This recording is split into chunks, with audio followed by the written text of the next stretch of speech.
메신저 피싱 사건 중에 정말 좀 가슴 아팠던 사건 중에 하나가 두 자매분이 정말로 큰 캐리어를 끌고 경찰서 저 정문에서 울면서 들어오시는 거예요. 그러면 경찰서가 초긴장이 됩니다. 안녕하세요. 동국대 국제정보대학원에 있는 홍석진 교수입니다.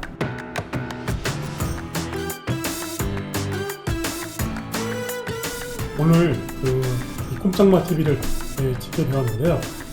같이 찍을 패널을 좀 말씀드리도록 하겠습니다. 저랑 같이 진행을 하실 이 정재욱 변호사님이시고요. 네, 안녕하세요. 정재욱 변호사입니다.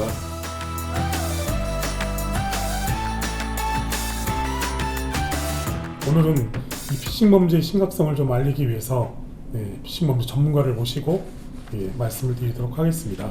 네, 안녕하세요. 경기 북부 경찰청 사이버수사과에서 사이버범죄 예방교육과 수사 업무를 맡고 있는 박중현 경위라고 합니다. 반갑습니다. 이런 이제 비대면 그 통신수단, 통화수단 뭐 이런 소통수단이 계속 늘어나다 보니까 그런 걸 악용해서 일하는 범죄가 상당히 많이 증가하고 있는 것 같습니다. 그렇죠. 제가 최근에 이제 금감원에서 발표한 뭐 이렇게 좀 실제 사례들을 보니까 삼촌 많이 바쁘신가요? 그러면 당연히 이제 쪽하고 연락 왔구나 생각해가지고 좀 바쁘긴 하지만 어떤 일이야? 좀 죄송한데 삼촌 저 뭐 하나 부탁해도 되나요? 저 급히 결제가 있어서 결제할 때가 그러는데 인터넷 뱅킹 비밀번호 지금 계속 이제 하다 보면 비밀번호가 오류가 5번 넘어가면 더 이상 못 하거든요. 그렇죠. 삼촌 혹시 대신 좀 결제해 줄 수 있냐? 이렇게 하는데 삼촌 입장에서는 그럼 5만 원, 10만 원 하는 거 안 해주기도 뭐 하단 말이에요. 그렇다고 이걸 전화해가지고 조카한테 이거 내가 해줘야 되니 말아야 되니 이걸 말하기도 정말 어렵단 말이에요. 그래서 이게 속은 분들이 계시더라고요.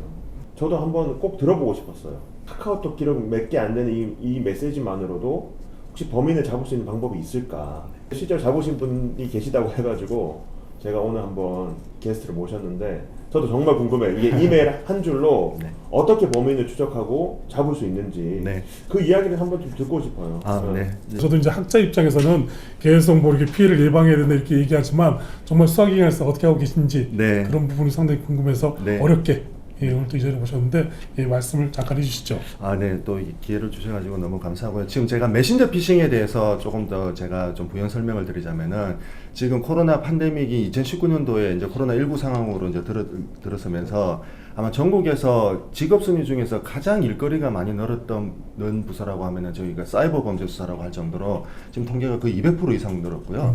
특히 그 중에서도 지금 사이버 범죄 중에서도 가장 많은 비중을 차지하고 있는 게 인터넷 사이버 금융 범죄 사기. 그 중에서도 메신저 피싱 사기가 거의 보이스 피싱 못지않게 분 단위로 정말 많이 접수가 되고 있습니다. 스마트폰 사용에 익숙하지 않은 40대, 50대 중장년의 여성분들 그리고 노년층 이런 분들이 이제 사이버 범죄 취약계층이라고 저희들이 보고 있거든요.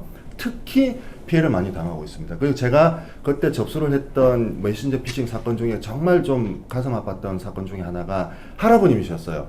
할아버님인데 자녀가 학원비가 급하게 필요하다라는 메신저 피싱 카카오톡 문자를 받은 거예요. 근데 이 자녀가 평소에 그렇게 연락이 없다가 학원비가 모자라다고 하면은 그 할아버지 할머님한테는 그게 정확하게 먹힙니다. 이게 아는 것처럼 지인인 것처럼 들어오는 방법이거든요. 그리고 그 할아버지는 손자가 시키는 대로 편의점에 가서 문화상품권을 10,000원짜리를 70매를 구매를 하신 거예요. 70매를 구매를 하셔가지고 학원비가 상당히 비싸요. 학원비가 이제 의심을 하셨어야 되는데 편의점에서 10,000원짜리 문화상품권을 70매를 구매를 하시고 이 문화상품권은 이제 지류상품권이라고 하잖아요. 문화상품권 안에 있는 1년 번호가 필요하거든요. 이건 이제 핀번호라고 하잖아요. 그러니까 할아버지는 그 손자의 학원비가 급하다는 이유로 안에서 그 편의점에서 테이블 앞에 앉으셔가지고 70매를 하나씩 다 긁으신 거예요. 손자는 그거를 사진으로 찍어서 문자로 보내달라고 하는 그 70매를 아침 9시부터 오후 3시까지 그걸 하신 거예요.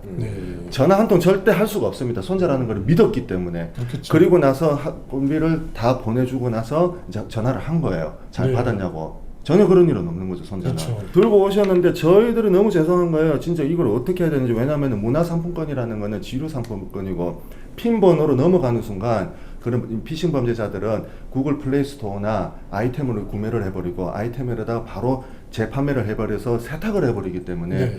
환수도 어렵고 그렇죠. 그리고 이런 핀 번호가 넘어가게 되면은 우리가 보이스피싱 같은 경우에는 지급 정지라는 게 가능합니다. 골든타임만 확보가 된다고 하면은 그런 제도도 불가능해 버리니까 전국의 사이버 범죄 수사관들이 가장 많은 고통을 받고 있는 범죄 중에 하나가 메신저 피싱인데, 그리고 사회생활을 하시는 분들은 지속적으로 미디어나 뉴스를 통해서도 많이 접하고 있는데 의외로 많이 취약하시더라고요. 저한테 실내로 접수가 됐던 것 중에 하나가 여기 서울 송파에 있는 중에서 그 IT 기업에 다니는 개발 회사 근무를 하시는 분이시더라고요. 이분도 당하셨습니다. 전혀 안 당할 것 같은 직업군인데도 불구하고 왜 당하셨냐면은 이분이 이제 점심 먹고 나서 잠깐 업무 쉬는 시간에 그 특정 사이트를 들어가다가 아이폰하고 아이폰 지금 최근 상품, 가장 핫한 최근 상품이 보통 한 150만 원이 넘거든요. 네. 그거를 단돈 10,000원에 무료로 주겠다는 이제 그 팝업창이 뜬 거예요. 네. 혹해서 들어가려고 하는데 퀴즈를 3개 풀면은, 퀴즈인데 아주 간단한 퀴즈. 예를 들어서 아이폰은 어디서 만든 회사일까요? 1번 삼성, 2번 애플.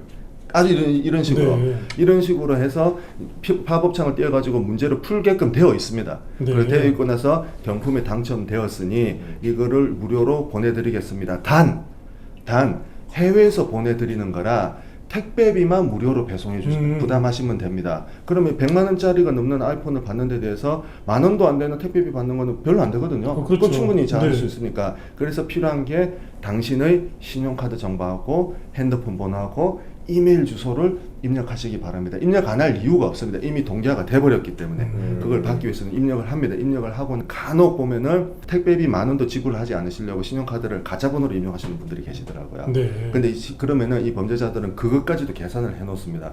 신용카드를 입력하면 그게 신용카드가 진짜인지 아닌지를 테스트 일부를 결제를 먼저 해버려요. 네. 그럼 문제가 날라와요. 네. 신용카드 정보를 이미 이제 가져가고, 그리고 제일 중요한 게 이메일 주소를 받았잖아요. 네. 이메일 주소에다가 악성 코드가 포함이 된 이제 악성 코드 메일을 그 다음부터 이제 보내기 시작합니다. 그렇죠. 그러면은 이 사람은 그 경품에 필요한 걸 메일로 알고 반드시 클릭을 할 수밖에 없어요. 네. 이게 동기화가 성립이 되어버리기 때문에 그때 얘들이 가져가는 게 어떤 거냐면은 네이버 주소로, 구글 주소로, 그리고 우리가 이메일로 SNS 계정, 페이스북, 인스타그램, 트위터도 많이 가입을 하고 있거든요. 네. 그게 주소록이 저장이 되어 있습니다. 그 주소록을 그걸 노려요. 네. 그 가져간 주소록을 누군가가 대포폰에 깔아놓고 카카오톡을 까는 겁니다.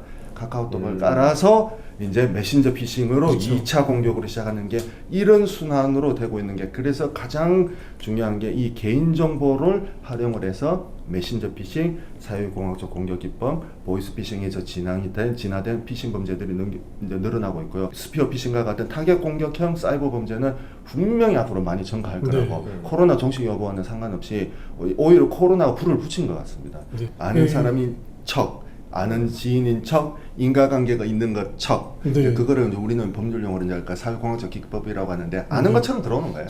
그 전에 말씀 들어보니까 해외 취업 사기, 그래서 미국에 주방장으로 취업을 시켜주다 네. 그렇고 네네. 장기간에 걸쳐가지고 근무를 계속 편취했던 네. 뭐 이런 사건을 처리하신 걸로 상당히 유명하신데 어떻게 처리하신 건지.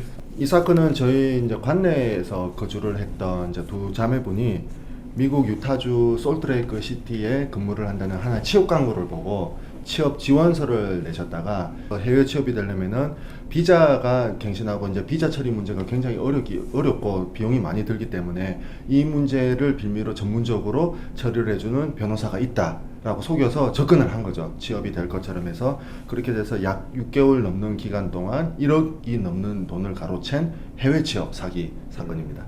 이분들이 이제 찾아오셨는데 두 자매분이 정말로 큰 캐리어를 끌고 경찰서 저 정문에서 울면서 들어오시는 거예요. 그러면 경찰서가 초 긴장이 됩니다. 제가 그때도 기억하는데 정말 큰 여행 가방, 이제 해외 이민 갈 때나 들고 갈 법한 해외 여행 가방을 2개를 끌고 두 자매분, 한 사람은 손에 끌려 오셨던 것 같아요. 한 여성은 울고 있는 그 여성분은 손을 아마 끌고 공항 와서 가다가 다시 백해가지고 그랬던 것 같아요. 그런 느낌인 것 어떤 같아요. 상황인지 모르지만 울면서 들어오셔가지고 일단은 어떤 상황인지를 진정을 시켜야 되니까 이제 앉아보세요라고 얘기를 해서 물어봤는데 전혀 진술을 못 하세요. 그냥 울고만 계시고 두 분이서 울고만 계시니까 너무 겁이 나더라고요. 거의 한 달 동안 상담했습니다. 그래서 이분들이 이제 하나씩 얘기를 꺼내는데 해외 취업 사기를 당했다고 하더라고요. 중국에서 이제 근무를 하시다가 주방장 생활을 오랫동안 근무를 하시다가 한국에 자녀를 한 명 키우고 계시더라고요. 딸이 중학교에서 이제 고등학교 진학을 해야 된대요. 네. 진학을 좀 도와줘야 되니까 네. 마무리를 하고 한국에 오신 거예요. 그 한국에 오셔가지고 딸 진학 문제를 해결을 하고 다시 이제 해외로 중국으로 갔으면은 문제가 안 되는데 이번에는 다른 나라 쪽으로 가보고 싶어 해서 그래서 그때 요식업계들 전문 사이트인 Y 사이트하고 F 사이트에 들어가니까 동일한 그 채용 정보가 하나 떠 있는 거예요.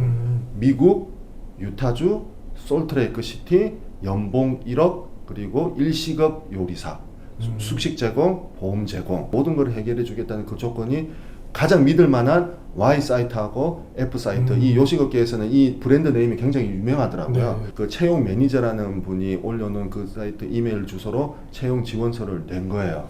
채용 매니저라는 사람한테서 연락이 왔더라고요. 네. 채용 조건이 굉장히 좋으니까 저희랑 같이 근무를 한번 해보시면 좋겠습니다 라고 해서 이 취업에 필요한 모든 작업을 해줄 테니까 제때에 비용만 입금하면은 모든 게 이제 그 순탄하게 비용이란 게 어떤 비용을 주로? 취업에 필요한 비용 제일 많이 요구를 했던 게 변호사 선임 비용 그 다음에 취업 비자에 필요한 서류 작업 비용 그래서 이분들이 처음에 100만 원 200만 원, 300만 원을 주기적으로 일주일 단위로 요구를 하다가 이게 돈이 자기가 송금을 하다 보니까 부족하니까 동생한테도 돈을 빌리기 시작한 겁니다. 그 동생도 같이 피해자가 된 거예요. 점점 고액이 되게 그러니까 연봉은 1억이 되는데 네, 비자 문제 이런 거 해결하기 위해서 네. 그러니까 변호사가 필요한 거고. 맞아요. 그러니까 변호사하고 연락은 한 건가요? 이제 변호사가 메일이 온 거죠. 변호사는 사람 실제 변호사는 아니었고. 다 가짜입니다. 아. 그 사람이 한 거예요. 그 사람이. 요거는 이제 사실은 좀 막으려면 네. 그 대한변호사협회 사이트 들어가면 변호사 검색이라는 기능이 있어요. 그래서 거기 안 나오면 변호사 아니라고 보는 거예요. 이제 사진이 올라오는 경우도 있고 안 올라오는 경우도 있는데 적어도 변호사 사무실 연락처가 있으니까 전화를 해보실 수가 있죠. 그래서 동생한테 빌린 돈을 보내야 되는데 동생이 그 중간에서 한번 딱 제 돈을 걸은 거예요. 이거 누구인지 모르고 그렇죠. 좀 확인도 안 이상하죠. 해보고 보내는 거는 그 아무리 취업이라고는 하지만 한번 확인을 해봐야 되겠다.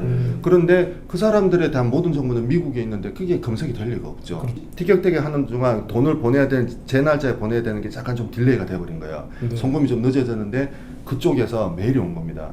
지금 내가 이 취업 비자 진행하는 문제 때문에 돈을 제대로 보내지 않아가지고 이민국이라고 했습니다. 이민국에 갔는데 억류가 됐다라는 거예요. 며칠 동안 거기서 억류되는 바람에 페널티가 붙어버려가지고 페널티 내고 다시 내가 와서 당신 때문에 이 일을 하는데 좀 지장이 됐다고 그러니까 그 두 자매분은 우리가 너무 큰 잘못을 했구나. 이분은 우리를 위해서 이렇게 노력을 하시고 세상에 돈을 못 내서 억류를 했다고 하니까 그 잘못에 속았다는 게 아니고 내가 자기들이 의심했던 게 네. 좀 너무 이렇게 신경을 써주시는데 네. 내가 괜한 의심했거든 그런 말씀. 그래야 된 거예요. 그 자존감을 느껴버린 거예요. 그래서 그 두 자매가 전적으로 믿어버립니다. 그래서 2014년 4월 달에서 2014년 11월까지 거의 7개월 가까운 동안 이제 1억 2천만 원, 1억이 넘는 돈을 그 혼자 두 자매가 네, 1억이라는 돈을 그거는 제가 해외 송금 거래 내역서만 받은 것만 그렇고요. 이전에 이제 보낸 돈이 있으니까 네. 자기 취업하는 데 있어서 직접적인 경비라고 하니까 더더욱더 믿었고 너 때문에 이게 또 나 벌금도 물고 또 고초를 또 겪었다고 이렇게 얘기하니까 네. 더욱더 이제 말씀하신 것처럼 이제 미안하기도 하고 네. 이런 좀 더 많이 돈을 줄 수뿐이 없는 이런 환경이 조성이 된 거죠. 맞습니다. 그때부터 이제 모든 거를 이제 모든 시나리오는 이제 그 상황에서 믿을 수밖에 없는 상황이고 심지어 그 사람이 냈다고 하는 벌금도 송금을 했더라고요. 그러니까 그분들은 이제 믿을 수 없는. 근데 이제 어느 시점에 가가지고 이제 그걸 속았다는 것을 알 수 11월 달 이제 7개월째 되면서 모든 작업이 다 되었으니까 채용 매니저라는 그 사람이 자기가 직접 인천공항 3번 게이트로 나오면은 데리러 간다고 얘기를 한 거예요. 다음날 동생이랑 큰 캐리어를 끌고 인천공항 3번 게이트로 가셨습니다. 네. 직접 가죠. 이제 네. 동생을 배웅을 해줘야 되기 때문에 와, 그 캐리어가 그럼 그 캐리어군요. 네, 그 캐리어로 오신 거죠. 네. 그날 오신 거예요. 네. 그 얼마나 저는 무서웠겠습니까? 정말 저는 풀어야 되잖아요. 이 사건을 풀어야 되는데 전혀 단서가 없었습니다. 한국 사람인지 한국 사람인가요? 미국 사람인가요? 몰라요. 남자입니까? 여자입니까? 모르겠습니다. 그러면 그 사람에 대해서 알고 있는 건 뭐예요? 오로지 인터넷 공간 안에만 있습니다. 그게 뭔데요? 이메일로만 주고받았던 그거밖에 없는 거예요. 이메일 주고받고 보냈던 계좌도 있잖아요. 보니까 계좌도 다 미국 계좌입니다. 압수수색 영장으로 받아서 2년치 거 메일을 그때 회신 받았던 그때 이메일이 제가 스팸 메일 포함해가지고 약 한 6천여 통의 이메일이 됩니다. 우리가 보통 보면은 하루에 받는 스팸 메일을 보시면 계산해 보시면 돼요. 특이했던 것 중에 하나가 2년치 거를 분석을 해보니까 미국을 대륙을 횡단하고 있더라고요. 미국 대륙을 동선이 횡단하면서 나오는 거네. 네, 이 주에서 횡단을 하면서 나중에 최종 목적지가 맨하탄을 딱 찍더라고요. 뉴욕 맨하탄을 딱 뉴욕에 있다. 찍더라고요. 생각해 보니까 그러면은 이거 피해자가 정말 많겠다라는 생각이 덜컥 들더라고요. 이분들만 있지 않겠네. 게시를 한 그 플랫폼 회사한테 정보를 요청을 해가지고요. 이 플랫폼 게시자하고 지원자들 이메일을 받아보니까 그게 20명이 넘더라고요. 네. 그럼 어떤 데는 유타죠, 어떤 데는 맨하탄, 어떤 맨하탄. 데는 또뭐 솔트레이크 뭐 이렇게 네. 계속 바뀌면서 사기 친 거네요. 네, 그 길을 사전 답사를 해서 한인이 운영하는 가게를 딱 보더라고요. 거기서 그 정보를 올리는 거죠. 여기 와서 취업할 거다. 네. 정말 이런 식으로. 그러면 네. 그 우리가 이제 모르고 인터넷 뒤져보고 하는 게 아니라 자기가 실제 현장을 간 답사해보고 거죠. 네. 사기를 치기 위해서 음식점을 네. 체크해보는 거네요. 직접 확인했으면 실제로 있는 음식점이었습니다. 그리고 뭐 수사하는 단계에서도 계속 피해를 보고 있는 사람이 계속 있었겠네요. 발생을 했었죠. 네. 발생을 했었습니다. 전화 돌려가지고 제가 사건 수사할 테니까요. 여러분들이 가지고 있는 그 단서들 하나도 버리지 마시고 다 가지고 시골이지만 좀 많이 올라오실 때 힘드실 겁니다. 연정경찰서로 와주세요. 인지 수사로 전환된 거네요. 네, 그때부터. 연정경찰서로 와달라고 했는데 그 중에서 한 대여섯 분 정도는 그냥 나 살면서 그 고통은 트라우마로 잊고 싶다. 그렇겠죠. 생각하고 싶지 않다. 그래서 그분들은 사건 수사를 원하지 않으셨어요. 그러면서 이제 역으로 추정하다가 그때 되게 특이했던 이메일이 하나 나왔어요. 애플에서 비밀번호가 당신이 기억이 안 나서 리셋을 했는데 이게 당신이 한 게 맞는지 안 맞는지 이걸 확인해 주세요. 그 메일이 하나 딱 떠 있더라고요. 애플 기기를 쓰고 있다는 말이거든요. 네, 그렇겠죠. 애플 기기를 쓰고 있어야만 그 메일이 오거든요. 그래서 그때 이제 애플 본사에다가 사건에 대한 설명과 그 내용을 전부 다 번역해서 본사에 보냈거든요. 본사에서 보냈는데 그 답이 오더라고요. 그렇죠. 제일 궁금한 게 그거예요. 뭐 자꾸 한국 사람이에요, 외국 사람인지 계속 그게 궁금하잖아요. 한국 사람입니다. 아. 미국에 살아본 적도 없고요. 영어에 영자도 못하고요. 콩글리시도 안 되는 전형적인 사기꾼이고 다 한국에 있었겠네요. 그럼 또 걔네들 다. 미국으로 도망간 거죠. 아. 한국에서 사기를 쳐먹고 수배가 되고 추적이 들어오니까 도망간 거죠. 미국 가서 그럼 또 다시 사기인가 한 겁니다. 애플 수사 협조를 통해서 이제 동선은 정확하게 확인이 됐고요. 이제 피해자들도 확인됐고 미국에 거주하는 한인들도 피해를 많이 받더라고요. 이거 어떻게 되냐 싶더라고요. 국내에 그 국토안보부 미국 수사관들이 한국에 파견 나와 있습니다. SSU인가요? 아니, HSI, 홈랜드 시큐리티 인베스티게이션 팀 나와 계시거든요. 그분들 미팅을 만나가지고 브리핑을 했습니다. 그래서 좀 도와주실 수 있겠습니까? 하니까 그분들이 도와주겠다고 하시더라고요. 네. 그분들이 미국 은행에다 직접 요청을 하신 거예요. 그래서 제가 이제 피해자들 체포를 위한 작업을 후반 작업을 시작을 했고 후반 작업에서 사건이 시작해서 1년이 넘어가서 그 시점에 미국 뉴욕 존 F 케네디 공항에서 전화 왔었습니다. 미국에서도 계속 추적이 들어오고 수배가 들어오니까 그게 이제 밀려서 한국으로 다시 입국을 했는데 자기들은 누구인지 전혀 자기를 잡을 수 없을 거라고 생각을 그렇겠죠. 했어요. 유형처럼. 네, 저희 팀장님하고 팀원들 급하게 인천공항으로 쏘게끔 만들고 저는 사무실에서 기다리면서 이제 조사 준비를 하고 네. 있었죠. 그때가 저녁 이제 딱 10시쯤이었거든요. 10시쯤에 이제 그 피해자 공범 하나 태운 스타렉스 불빛이 딱 들어오더라고요. 피해자한테 전화를 걸었죠. 피해자분한테 전화 걸어가지고 그동안 458일 동안 응원해 주셔서 너무 고맙습니다. 한 놈 한 마리 잡아왔습니다. 라고 하니까 피해자분 펑펑 우시더라고요. 그 피의자는 대부분 그 자기 어떤 범죄 혐의에 대해서 다 시인을 부인합니다. 하던가요? 다 부인합니다. 다 부인합니다. 다 주범한테 밀어냅니다. 밀어내는 그 거예요. 혐의를 입증하는 상당히 힘드셨을 텐데. 그 뒤에 후반 작업도 꽤 길었죠. 후반 작업도 꽤 길었고. 아니 그러면 이제 이런 이메일이라든가 메신저 피싱을 당하지 않기 위해서 네. 일반 뭐 그 시민들이 좀 조심해야 될 뭐 이런 부분이 좀 있으신가요? 지금 이런 사이버 범죄를 통해서 우리가 사이다 같은 이 해결책은 이미 우리가 예전부터 알고 있는 거. 돌다리도 두드려보고 건너야 된다. 직접 확인.